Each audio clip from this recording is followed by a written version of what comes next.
huenzi yakuita kunge yakufa. Kare zvaishamisa pamba pasingasvike vaenzi waiona kahuku kachitandaniswa kunzi pauya vaenzi pari kutori iye zvino huenzi hwahushoma kana kuhushamwari kana kuhukama kana kuvavakidzani chikonzero chiko. Ini ndinoona kuti vana mazuvano muenzi wacho unogamuchirika here kana kuti haagamuchiriki. Munhu achisvika pamba pomunhu ingava hama yako kana shamwari, mapfekere ake nemataurire ake nemadyire ake unotoona kuti tingapedza here mazuva maviri pano nomunhu akaita seiyoyo. Chimwe chakare chandiri kuona chakuita kuti huenzi uite hushoma ndeve makereke. Vanodini? Pakereke ukaenda zvikanzi riya ndaona mai vako vane zvavari kukubatira. Izvozvo zvaakuita kuti vanhu vatye kushandidzana, especially vari kumamisha. Uroyi huri kunzi huri kumamisha Mai Chisamba.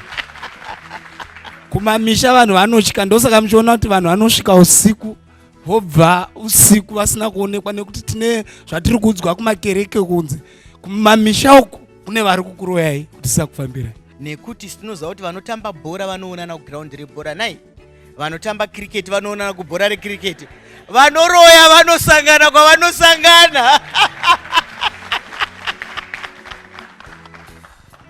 Hatichagona kugamuchira hama dzedu pakurarama kwedu nekararamiro katinoita pachivanhu.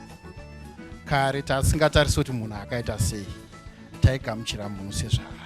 Tiri kurarama nguva yechiprofita chaMwari chaicho chokuti mazuva ekupedzisira rudo huchange hwatonhora.